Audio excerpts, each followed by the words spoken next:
Hi, Sagittarius. Welcome to your 2024. We're almost there.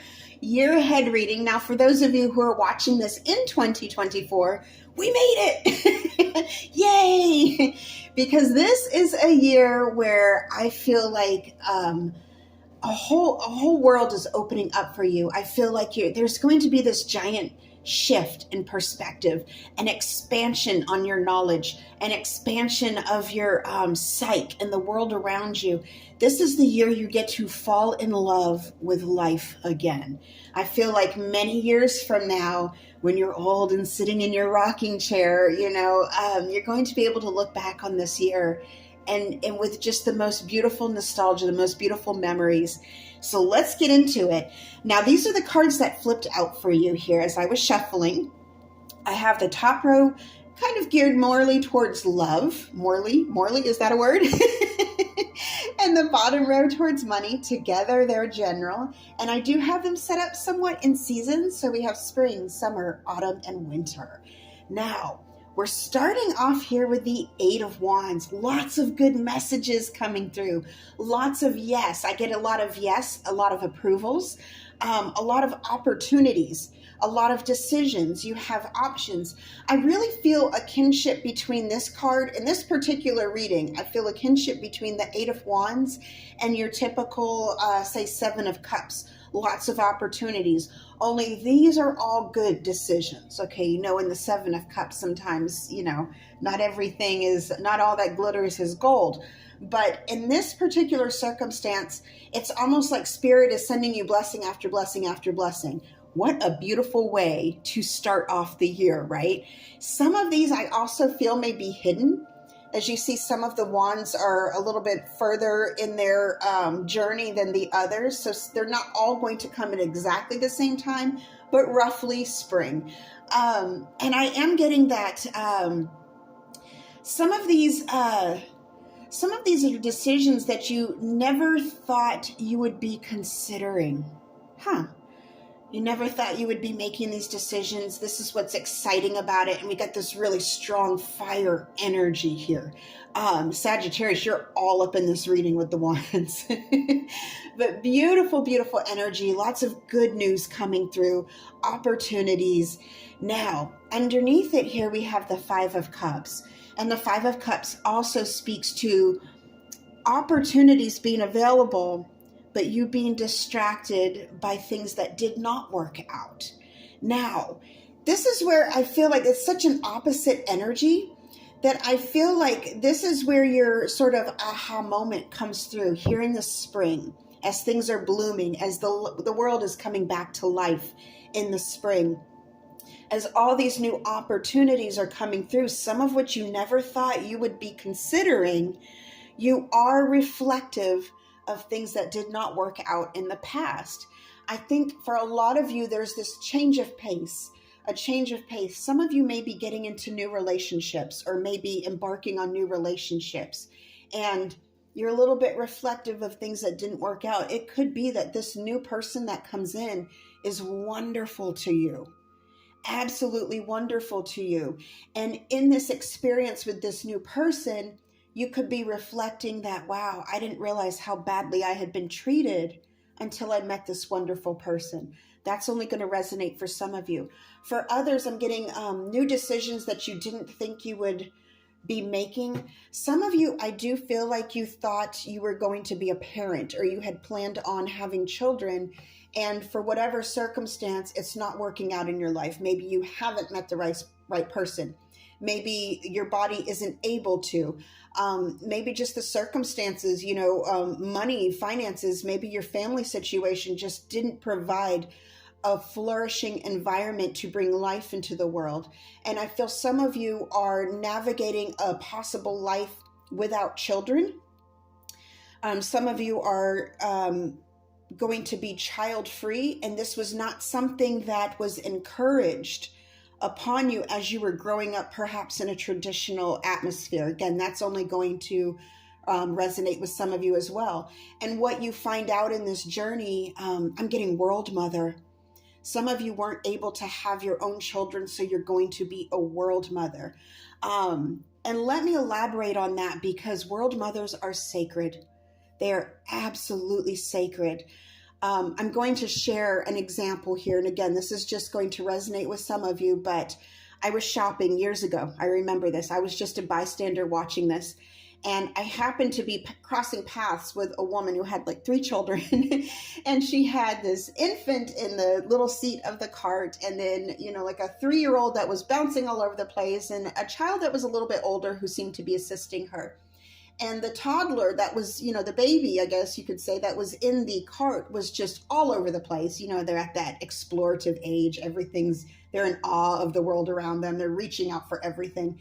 She was preoccupied, is basically what I'm getting at.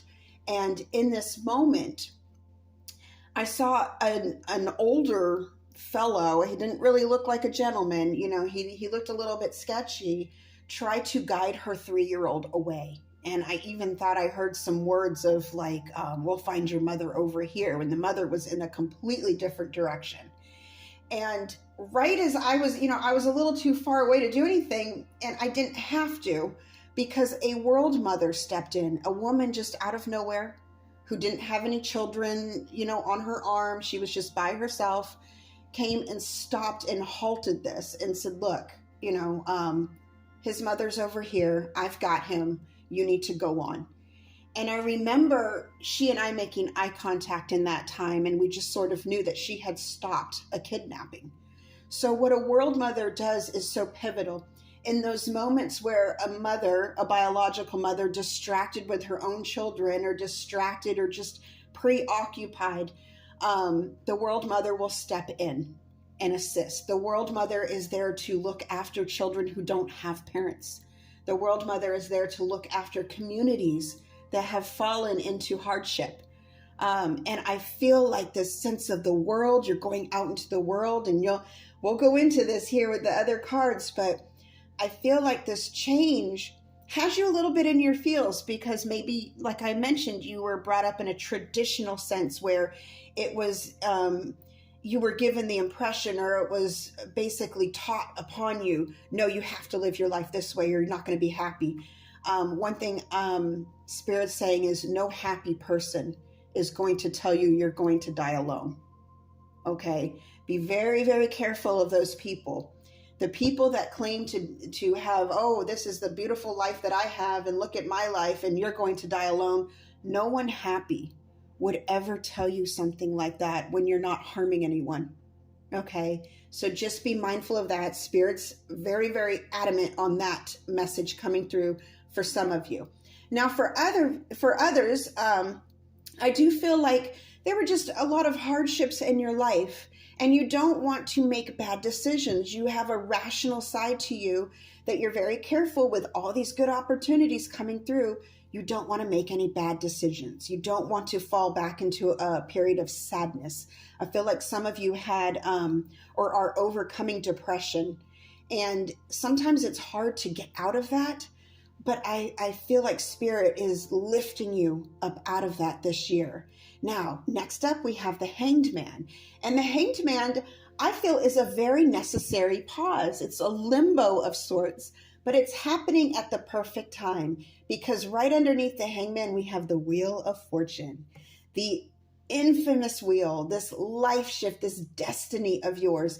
Again, this wheel is opening up opportunity. We have the Owl of Wisdom, the sacred aspect of the cow, which in a lot of cultures, the cow is sacred, beautiful, beautiful worldly energy. I feel like things are coming into bloom. Also, ancestral knowledge. There's a lot of historical knowledge coming through here.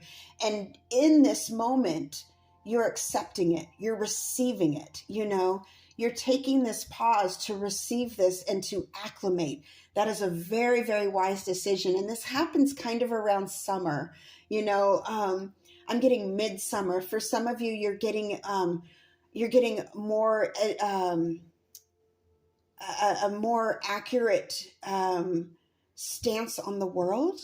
I'm getting some of you, for midsummer is very prevalent. Some of you are celebrating midsummer, or you're understanding the meaning behind midsummer, how historically that's going to be prominent. Some of you are going to be going to locations where there's a midnight sun. In certain areas, the midnight sun is going to be prevalent for some of you. Beautiful, beautiful expansion. This is just confirming this is your destiny. This is okay. Now, this is where it gets good, because we're going into fall with the Three of Wands, and you're exploring your opportunities here. I feel like your ships are coming in. I'm also getting a sense of commerce here. This man is standing up on this hill, and he's watching literally his ships trade his wares or go to sell his wares. So he's overseeing this. Some of you are going to be starting new business ventures that are going to be very profitable. And you're going to be doing this in such a way that I do see, for lack of a better word, slow and steady wins the race. I feel like you are well aware that some of these get-rich-quick schemes are just scams.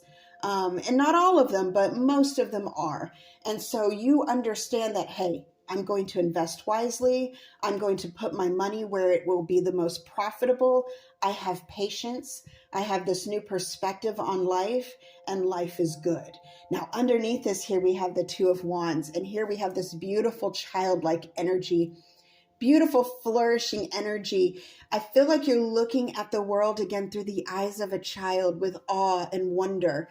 This new path you're taking has opened up the world and expanded the world in such a beautiful way that you're just mesmerized by it.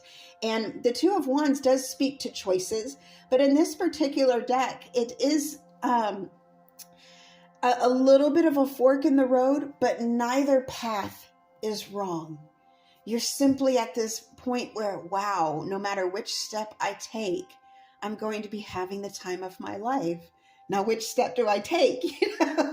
So I do also see a lot of travel with this, a lot of just beautiful, beautiful energy here. And this is going to be sort of in the fall time. I feel like a lot of you are going to be planning a trip for your birthday. You're going to be celebrating yourself again. I feel like in the past you weren't able to celebrate yourself. Maybe you had given so much to others that you didn't leave enough time left over for yourself and for what your desires were. You know, you didn't really, you were so giving and giving and giving. I'm getting selfless. You were so selfless. And when you're selfless, you're less of self, you know, but you're getting back into how important you are. You do matter. It's not selfish to acknowledge you matter. Your existence on this earth is a gift. You are someone's gift. You are a worldly gift. And I'm glad that in this, year, you're finally able to acknowledge that. And now we're getting into the winter here. We have the Magician. Sagittarius, you're making magic. You're making things happen. The beautiful thing here is the Magician is right over the Knight of Coins. And the Knight of Coins, yes, is a very prosperous venture, but I am getting investing. You're manifesting money. You're manifesting wealth. You're building generational wealth. You're building just wealth in general. Again, slow and steady wins the race. You're doing the right thing here, though. You're so responsible. You understand that doing this carefully and wisely will bring you the most reward. You're going to build a lot of wealth through this methodical plan. This is, again, the shift in perspective. For some of you, it is a shift in work, okay? And again, I'm getting that with the Five of Cups. Maybe you left a job behind or a career behind that you really thought you were going to stay in. And again, this isn't going to resonate for everyone. It's a general read, so there will be a little bit of something for all of you. Take what resonates, leave the rest. But this is a beautiful progression, a beautiful year. I love to see a year where someone is coming back into themselves. And again, like I mentioned, falling back in love with life. Now, for the relationship part of it, we're starting off here with the Eight of Wands. So we have a lot of good news. I see two scenarios here. And the first one that I see is a partnership where the two of you, it's very fiery. I'm getting very fiery energy here. The partnership that starts off very bright with a lot of good messages, but I do think there's some hesitation on either your part or your partner's, perhaps both of you, in wanting to take it slow because of past experiences, okay? You're very careful. You're very careful at this point. It's okay to be careful. And of course, coming up here into the fall, the Three of Wands, expanding the horizon, looking out over what you've built together, where you're going together. And then finalizing with the Magician, just making that magic happen because you are on the same page with this person. Now, the other situation that I'm seeing here is some of you actually finding a life solo. And believe it or not, that is, that does kind of qualify under the relationship status because you're building a relationship with yourself. Some of you have very good opportunities to venture off into something you always wanted to do that you would not have been able to do had you had a significant other. I'm getting travel. For some of you, there's a lot of travel energy here. For some of you, you're going to be taking your first solo venture. And in doing so, you realize that you're much more social than you anticipated. And what I mean by that is when you go on a vacation, for example, with a significant other or with a group, you tend to be more focused on your group, your party together. Those are the people that you're socializing with. Those are the people you're goofing off with. Those are the people you're looking out for, making sure that everybody's comfortable, everybody has their food, no one's feet hurt, everybody's gotten their rest, everybody has their suitcases. And that's your preoccupation when a lot of times when you're going out for a venture, for, a vacation. Whereas when you're solo, you don't have that distraction of other people in your circle. So you branch out and you immerse yourself in this culture, this foreign culture. You meet locals, you make new friends in different languages, and you expand and broaden your horizons. And by the end of this year, you realize that you are the master of your own destiny and you can create these beautiful experiences. It is a very pivotal year for you. So I do see those two. I see those two different scenarios here. And again, I had a pause there. The pause with the Hangman, I'm being told, is prevalent. Make sure you take time to rest. Make sure you take time to sit back and enjoy the summer. And make sure you take time, I'm getting really just to reflect and use your brain power and think, again, with the wheel over this. This is your destiny. This is very, very beautiful for you, Sagittarius. And now going into work, because I do see a very, very strongly remote work. Some of you were working a 9-to-5 job that you actually felt very comfortable and stable in, and something shook up, something changed. But where you're going, look at the colors here and look at the energy here. You're going into something beautiful that's going to be 10 times better. And the shift has got you in your feels initially, okay? But you got all this good news coming in. And when you shift into the wheel here, the Wheel of Fortune, I think by summer you understand that this is your destiny and that you have beautiful things to look forward to. By autumn, you're really in your moment. You are living it up. Again, I'm getting World Mother, childlike energy. So some of you might be going to foreign countries. You'll be helping like humanitarian work. You'll be helping work with children. You'll be assisting communities. And some of you, there's just this travel where you're going to be in different cultures, different languages, different foods even that you're enjoying. And then going into winter here, you've really started to build on your wealth. I'm getting you're building on your wealth, long-term stability. There's going to be profit in this. I think you're starting to see where the wheel and the pentacle kind of match here, that destiny of this is where it's not just financially profitable, but spiritually profitable. This is very, very beautiful.